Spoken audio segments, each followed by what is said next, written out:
اہل سرسار کی ایک قوم جسے قوم سبا بھی کہا جاتا ہے، اللہ تعالیٰ کی بے شمار نعمتوں کے اندر زندگی گزار رہی تھی۔ یہ قوم ایک عظیم تہذیب و تمدن کی مالک تھی۔ حضرت داؤد علیہ السلام اور حضرت سلیمان علیہ السلام کی باعظمت حکومتوں کے بعد ان کی حکومت زبان زد خاص و عام تھی۔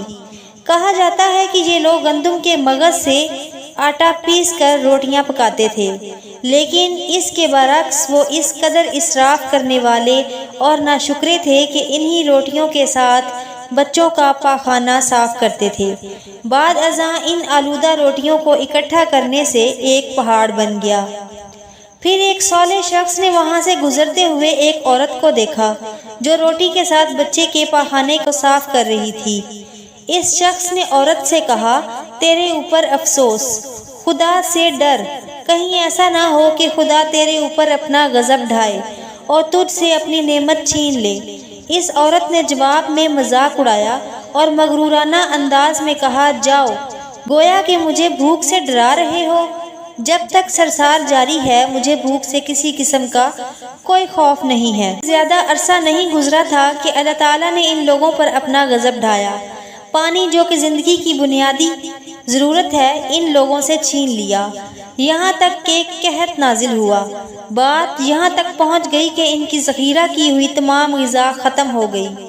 آخر کار وہ مجبور ہو گئے کہ انہیں آلودہ روٹیوں پر ٹوٹ پڑے جو ان لوگوں نے اکٹھی کر کے پہاڑ کی مانند ڈھیر لگایا ہوا تھا، بلکہ وہاں سے روٹی لینے کے لیے صف لگتی تاکہ ہر کوئی وہاں سے اپنے حصے کی روٹی لے سکے۔ کفران نعمت، قحط اور ان کی بدحالی کے بارے میں متعدد روایات موجود ہیں۔ سورہ نحل کی آیت نمبر 112 اور 113 میں یوں ارشاد ہوتا ہے، اور اللہ نے اس بستی کی بھی مثال بیان کی ہے جو محفوظ اور مطمئن تھی۔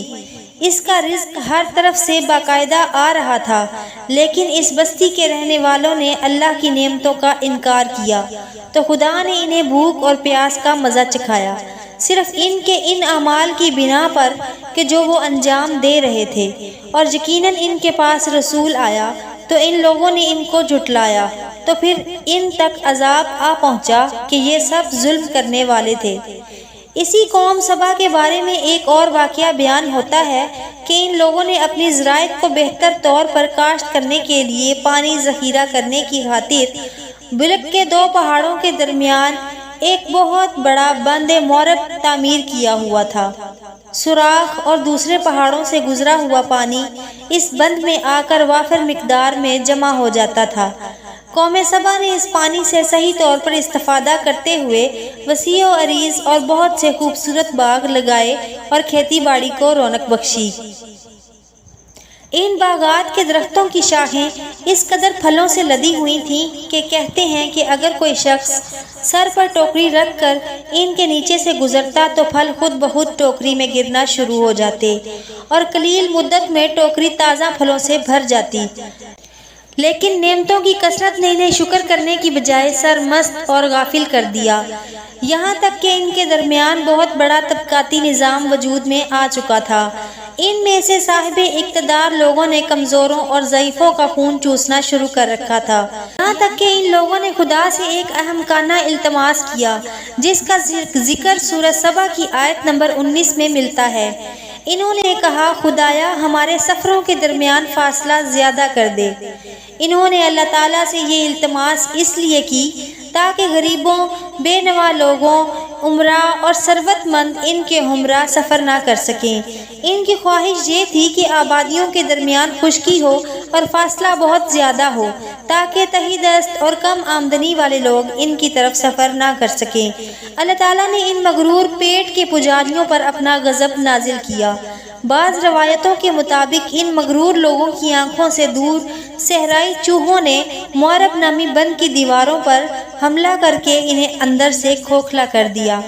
ادھر سے بارشیں زیادہ ہوئیں جن کی وجہ سے سیلاب آ گیا اور اس بند میں پانی بہت زیادہ اکٹھا ہو گیا۔